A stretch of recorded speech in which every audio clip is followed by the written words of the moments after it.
17তম শিক্ষক নিবন্ধন পরীক্ষায় সনদপ্রাপ্ত প্রার্থীরা যারা আবেদন করার সুযোগ পাননি, ষষ্ঠ গণবিজ্ঞপ্তিতে তারা আবেদনের সুযোগের দাবিতে কিন্তু আন্দোলন কর্মসূচি পালন করছেন। এনটিআরসি এর যে কার্যালয় রয়েছে সেই এনটিআরসি এর কার্যালয়ের প্রধান ফটকের সামনে তারা বসে পড়েছেন এই মুহূর্তে, তেমনটি কিন্তু আমরা দেখতে পাচ্ছি। মূলত ষষ্ঠ গণবিজ্ঞপ্তিতে তারা আবেদনের সুযোগ চাচ্ছেন। এর আগে যে গণবিজ্ঞপ্তিগুলো হয়েছে সেই গণবিজ্ঞপ্তিগুলোতে তারা আবেদনের সুযোগ পাননি, এটি কিন্তু বলছেন। মূলত তাদের এই আন্দোলনকে কেন্দ্র করে এনটিআরসি এর কর্মকর্তারা এই এনটিআরসি ভবনের যে ফটক রয়েছে সেই ফটকের প্রধান গেটটি ভিতর থেকে বন্ধ করে দেওয়া হয়েছে, সেটি কিন্তু বলছেন। এখানে যারা আন্দোলনে এসেছেন তারা বলছেন যে ভিতর থেকে গেট বন্ধ করে দিয়ে অন্য গেট দিয়ে এনটিআরসি এর কর্মকর্তারা এখান থেকে বের হয়ে গেছেন, তেমনটি কিন্তু তারা বলছেন। এবং তারা বলছেন যে তাদের দাবি যদি আদায় না হয় তাহলে এই এনটিআরসি যে ভবন রয়েছে সেই এনটিআরসি ভবনের সমস্ত কার্যক্রম কিন্তু তারা বন্ধ করে দিবেন, তেমনটি কিন্তু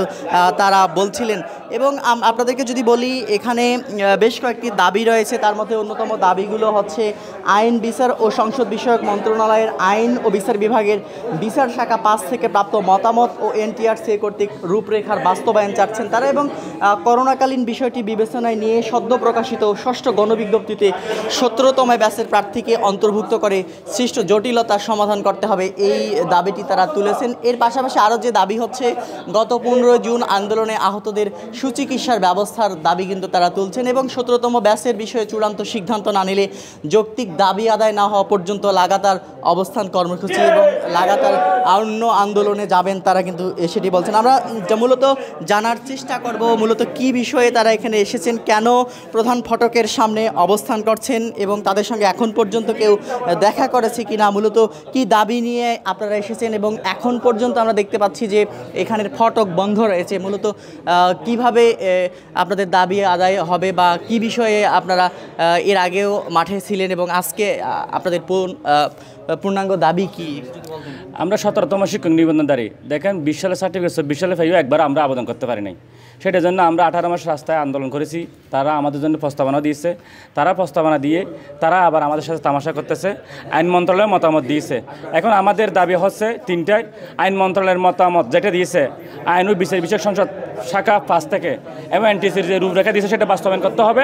সদ্য প্রকাশিত ষষ্ঠ গণবিজ্ঞপ্তিতে আমাদের আবেদনের সুযোগ দিতে হবে। আমরা এখানে এসেছি তিনটার দিকে।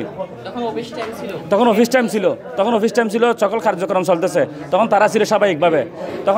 তখন সাথে সাথে পুলিশের কর্মকর্তারাও ছিল, কিন্তু তারাও বলছে যে ঠিক আছে সাক্ষাৎ হবে, আপনারা একটু বসেন ধৈর্য সহকারে। আমরা শান্তি শৃঙ্খলাভাবে আমরা এখানে আছি, শিক্ষক মানুষ, আমরা কোনো বিশৃঙ্খলা করি নাই, আমরা কোনো এখানে টালাটুলা মারি নাই, আমরা কোনো তাদেরকে অবরুদ্ধ করি নাই। তখন এটা বলতে কি তারা তো সবসময় এটা আতঙ্কিত, তারা বুঝছেন না এনটিএসসি এটা কি।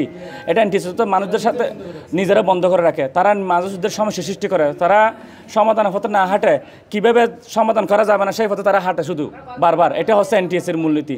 আমরা এনটিএসসির আইনাগর থেকে মুক্তি চাই, কারণ আমরা একবার শুধু আবেদন করতে পারি নাই, আমরা একটিবার হলে আবেদনের সুযোগ চাই। কারণ আমরা জানি যে এই ষষ্ঠ গণবিজ্ঞপ্তিতে লক্ষাধিক শিক্ষক সংকট, কিন্তু আমরা যদি এমন আছে আমাদের এখানে অনেক মেধাবীরা আছেন 86, 89 পেয়েও একবার আবেদন করতে পারে নাই। এখন 43, 45 এরকম তারা আবেদন করে চাকরি পায়। পঞ্চম গণবিদ্যুৎ আমরা আবেদন করতে পারি না, করোনার ভুক্তভোগী সারা বাংলাদেশে 39 মাস একটা ছাড় দিয়েছিল, সবাই সুবিধাটা পেয়েছে, কিন্তু আমরা পাই নাই। এটার জন্য আর কোনো ব্যত্যয় ঘটবে না। তারা যদি আমাদের দাবি দেওয়া যৌক্তিক বলে না মানে, আমরা সারা রাত এবং অনির্দিষ্ট কালের জন্য আমরা এখানে থেকে যাব, লাগাতার কর্মসূচি আমাদের চলবে। যেমনটি বলছিলাম যে দেখতে পাচ্ছেন যে এনটিআরসি যারা মূলত নিয়োগ বঞ্চিত এবং যারা আবেদনের সুযোগ পাননি তারা এই অবস্থান কর্মসূচি পালন করছেন। প্রধান ফটক কিন্তু বন্ধ রয়েছে, ভিতর থেকেই প্রধান ফটক বন্ধ করেছেন, তেমনটি কিন্তু তারা দাবি করছেন। এবং তারা বলছেন যদি তাদের দাবি দ্রুত মেনে না নেওয়া হয় তাহলে তারাই এই যে এনটিআরসি ভবন রয়েছে এনটিআরসি ভবনে তালা লাগাবেন, এটি কিন্তু তারা বলছেন। এবং তাদের দাবি যাতে দ্রুত মেনে নেওয়া হয় সে লক্ষ্যে কিন্তু তারা এখানে বসে পড়েছেন। তো এই ছিল এখন পর্যন্ত এনটিআরসি ভবন থেকে সর্বশেষ পরিস্থিতি।